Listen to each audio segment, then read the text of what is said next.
Hello friends, तो welcome to Panacea for librarians classes. I hope you all are well. तो आज का जो हमारा टॉपिक है वो होगा ओपेक वर्स ओपेक और वेब ओपेक। तो पहले हम लोग ओपेक को देखेंगे।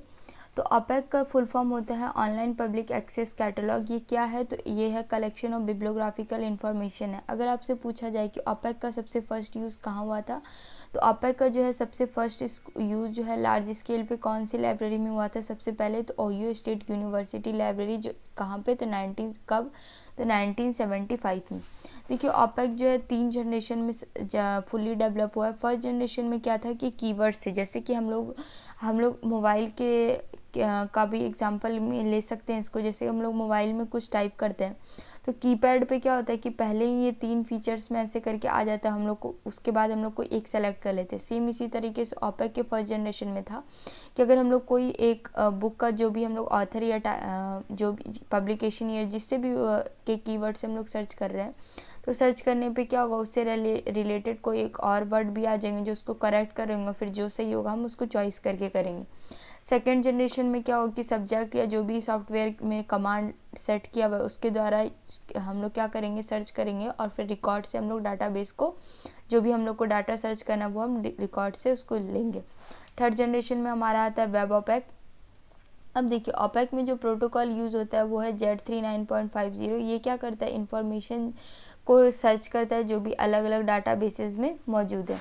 अब देखिए, वो ओपेक में क्या होता है कि जो भी हम लोग आज सर्च कर रहे हैं वो फ्यूचर के लिए भी क्या रहता है, स्टोर रहता है, वो डिलीटेड नहीं होता है। ये क्या करता है, जैसे ही कोई यूज़र सर्च करता है ओपेक में, तो उसके बाद वो उसको फीडबैक भी देता है। अगर जैसे मान लीजिए आपने कोई बुक सर्च की, वो अवेलेबल नहीं है, तो वो आपको ये भी बताएगा कि ये बुक क्या है, स्टॉक में नहीं है, तो ये बुक इस लाइब्रेरी में प्रेजेंट नहीं है। अगर आप वेब ओपेक के द्वारा ऑनलाइन मेथड से सर्च कर रहे हैं तो आपको बाय ईमेल रिप्लाई करेगा कि ये बुक क्या आप जिस भी लाइब्रेरी के लिए सर्च कर रहे हैं वो इस लाइब्रेरी में बुक प्रेजेंट नहीं है।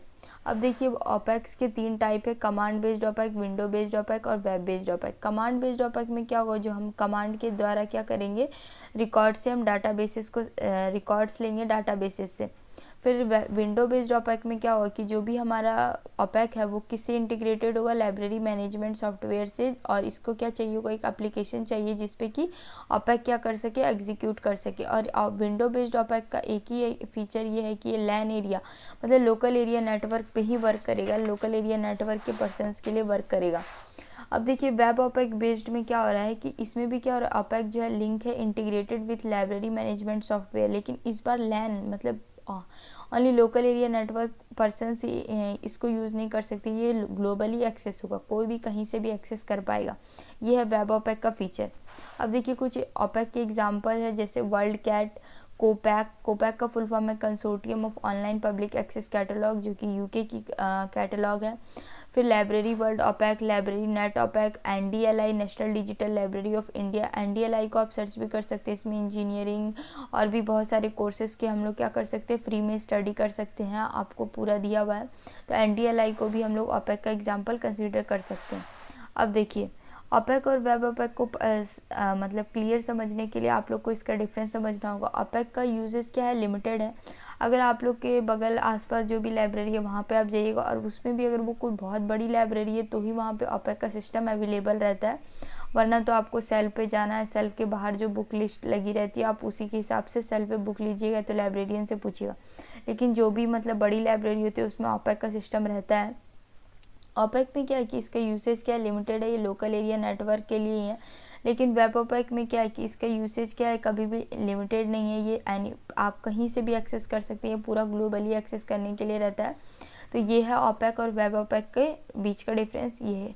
अब देखिए, आप जो भी ओपेक में सर्च कीजिएगा वो किस टर्म से सर्च कीजिएगा, ऑथर से सर्च कीजिएगा, टाइटल, सब टाइटल की जो भी कीवर्ड रहेगा टाइटल में, subject heading, keywords, class number, ISBN number, ISSN number, series, publisher, year of publication, note, accession number, ये सारी चीज़ों से हम, ये सारे टर्म से हम क्या करते हैं, ओपेक में सर्च करते हैं। लेकिन वेब ओपेक क्या होता है, इन सब चीज़ों से इंडिपेंडेंट रहता है।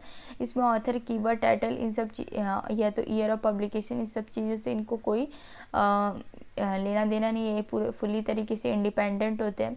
वेब ओपेक में क्या होता है, जैसे ही आप लोग कोई एक बुक का कुछ भी शॉर्ट टाइटल या कुछ भी सर्च कीजिएगा तो ये क्या करेगा, उससे रिलेटेड जितने भी मतलब रिकॉर्ड में जितने भी लिस्ट हैं जो कि आएगा, जो भी वर्ड्स, वो वर्ड जिस जिस बुक में आएगा और उस लाइब्रेरी में वो बुक है, तो वो क्या करेगा, उसकी एक लिस्ट आपको स्क्रीन पे लाके शो हो जाएगा। तो आप उसमें से अपनी बुक को सर्च कीजिए और उसके बाद उसको सेलेक्ट करके उसको जो आगे का मेथड है वो कीजिए।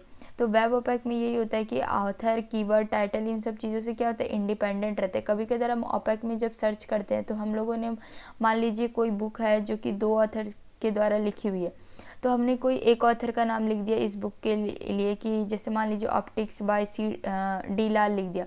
अब डी लाल जो 2 साइंटिस्ट है उसमें से जो सॉफ्टवेयर में उसमें डी लाल को नहीं ऑर्गेनाइज किया गया, तो हम लोग को नीचे लिखा जाए कि ये बुक इस लाइब्रेरी में अवेलेबल ही नहीं है। तो हम लोग को क्या करना, फिर हम लोग दूसरे ऑथर का नाम लिख के सर्च करेंगे, या तो फिर हम ऑथर का नाम सर्च करेंगे, या तो ओनली खाली बुक का टाइटल का नाम सर्च करेंगे। इस तरह हम लोग को 2-3 बार ट्रायल मारना पड़ता है। इससे हम यूज़र का टाइम भी जाता है और फिर वो सोचता है कि चलो छोड़ दो। तो ये सब होता है ओपेक में। वेब ओपेक में ऐसा कुछ नहीं होता, आप आसानी से एक्सेस कर सकते हैं, कहीं से भी एक्सेस कर सकते हैं। इसी वजह से वेब ओपेक क्या है, ओपेक के कंपेयर में ज़्यादा बेटर है। अब देखिए ऑनलाइन कैटलॉग के जो भी ओपेक और वेब ओपेक के द्वारा जो भी ऑनलाइन कैटलॉग्स हैं, ई कैटलॉग्स है, उसके क्या क्या एडवांटेजेस है। जैसे इन सब के द्वारा क्या हो रहा है, एक्यूरेसी ग्रेटर हो रही है, कस्टमर का सेटिस्फेक्शन बढ़ रहा है कि हाँ लाइब्रेरी में क्या है, बुक्स हैं, हम उसको एक्सेस कर पा रहे हैं।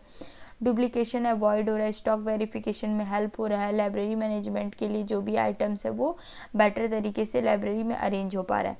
तो ये था पूरा OPAC and web OPAC. I hope आप लोग को समझ में आया होगा। तो थैंक यू फ्रेंड्स, मिलते हैं नेक्स्ट वीडियो में, तब तक हंसते रहेगा, पढ़ते रहेगा। Thank you.